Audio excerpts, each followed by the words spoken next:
ഇടയന്മാർ ഈശോയെ ആരാധിക്കുന്നു. വളരെ വിസ്തൃതമായ ഒരു നാട്ടിൻ പുറത്ത് ഒരു ഷെഡിൽ കുറെ ആട്ടിടയന്മാർ രാത്രിയിൽ ആടുകൾക്കു കാവൽ കിടക്കുന്നു. ഒരിടയൻ വാതിലിനു വെളിയിലേക്കു നോക്കുന്നു. ചന്ദ്രന്റെ അസാധാരണമായ പ്രകാശം കണ്ട് അത്ഭുതപ്പെട്ട് കൂട്ടുകാരെയെല്ലാം വിളിക്കുന്നു.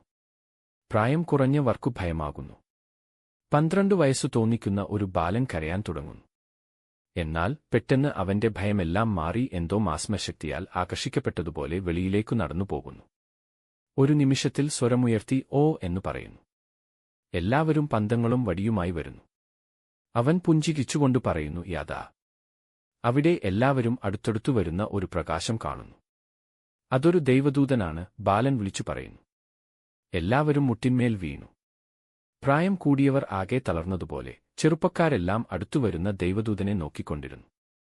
അവരുടെ ഷെഡിനു മുകളിലെത്തിയപ്പോൾ ദൂതൻ നിശ്ചലനായി തന്റെ വലിയ ചിറകുകൾ വീശി മുത്തുപോലെയുള്ള പ്രകാശം പരത്തിക്കൊണ്ടു പറഞ്ഞു, "ഭയപ്പെടേണ്ട, ഒരു വലിയ സന്തോഷവാർത്ത ഇസ്രായേൽ ജനത്തിനും ലോകത്തിലുള്ള എല്ലാവർക്കുമായി ഞാൻ അറിയിക്കുന്നു." ദൂതന്റെ സ്വരം വീണയുടെയും അനേകം രാപ്പാടികളുടെയും സ്വരം ഒന്നു ചേർന്നതുപോലുണ്ട്. ഇന്നു ദാവീദിന്റെ പട്ടണത്തിൽ ഒരു രക്ഷകൻ പിറന്നിരിക്കുന്നു, മിശിഹായായ രക്ഷകൻ. അതു പറയുമ്പോൾ അടക്കാനാവാത്ത സന്തോഷത്താൽ ചിറകുകൾ വീശുന്നു. ആ ചിറകുകളിൽ നിന്നു സ്വർണ്ണപ്പോരികളും വിലപിടിച്ച രത്നങ്ങളും താഴേക്കു വീഴുന്നതുപോലെയും വിജയകമാനം തീർക്കുന്ന ഒരു മഴവില്ലുപോലെയും തോന്നുന്നു. ദൂതൻ തുടർന്നു, "ഈ അടയാളങ്ങളിലൂടെ നിങ്ങൾ അവനെ തിരിച്ചറിയും. ബെത്ലഹേമിന്റെ പിൻഭാഗത്ത് ദരിദ്രമായ ഒരു കാലിക്കൂട്ടിൽ പിള്ളക്കച്ചകളാൽ ആവൃതമായി മൃഗങ്ങളുടെ പുൽത്തൊട്ടിയിൽ അവനെ കാണും." പിന്നീട് അനേകം ദൈവദൂതന്മാർ ഒരു ഗോവണിയിലൂടെ താഴെ പോകുന്നു. വാർത്ത അറിയിച്ച ദൂതന്റെ ചുറ്റും കൂടി ചിറകടിച്ചു സ്വർഗീയ സംഗീതം ആലപിക്കുന്നു. സംഗീതധ്വനി സാവധാനം നിലയ്ക്കുന്നു.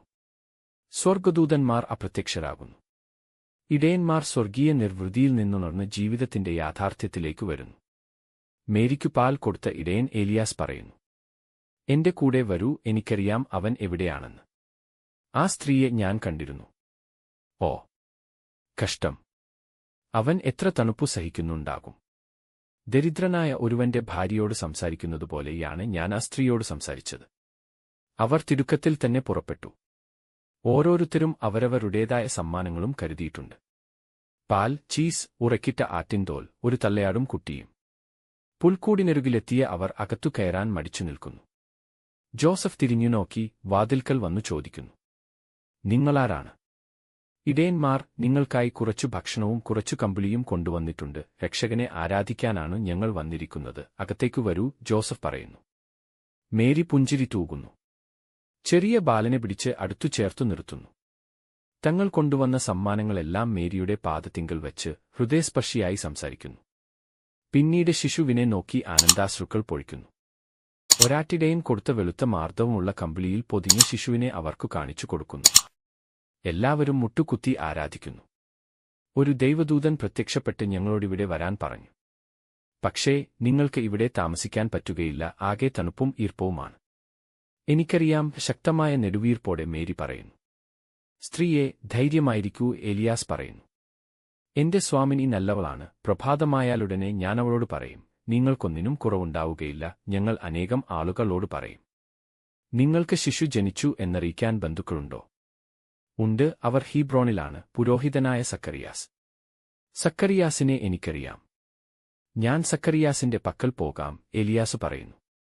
ദൈവം നിങ്ങൾക്കു പ്രതിഫലം തരട്ടെ. മേരി അവരെ മേരി വൈക്കോലിരുന്ന് തുണിയിൽ പൊതിഞ്ഞ ഉണ്ണീശോയുടെ തൃപ്പാദങ്ങൾ അവർക്കു ചുംബിക്കാൻ അവസരം കൊടുക്കുന്നു. ഓരോ ഋത്തരും മുന്നോട്ടു വന്ന് പേരു പറഞ്ഞ് ശിശുവിനെ ആരാധിച്ചു പാദം മുത്തുന്നു. ഞാൻ ഏലിയാസാണ്. എന്റെ പേരു ലേവി, ബാലൻ പറയുന്നു. എന്റെ പേരു സാമുവൽ. എന്റെ പേരു ജോന. എന്റെ പേര് അസക്ക്. ഞാൻ തോബിയാസ്. ഞാൻ ജോനാഥൻ. ഞാൻ ദാനിയേൽ. ഞാൻ സൈമൺ. എന്റെ പേര് ജോൺ. ഞാൻ ജോസഫാണ്. എന്റെ സഹോദരനാണു ബെഞ്ചമിൻ. ഞങ്ങൾ ഇരട്ടകളാണ്. നിങ്ങളുടെ പേരുകൾ ഒരിക്കലും ഞാൻ മറക്കുകയില്ല, മേരി പറയുന്നു. ഈശോ പറയുന്നു, പരിശുദ്ധ കുർബാനയുടെ ആരാധനയുടെ മുന്നോടികളായിരുന്നു ആ ആട്ടിടയന്മാർ. എന്റെ ശരീരത്തിന്റെ ആരാധകരാകുവാനുള്ള എല്ലാ ഗുണവിശേഷങ്ങളും അവർക്കുണ്ടായിരുന്നു. ഉറച്ച വിശ്വാസം, ഔചിത്യം, എളിമ, ആഗ്രഹം, ഉത്സാഹപൂർവമുള്ള അനുസരണം എല്ലാം.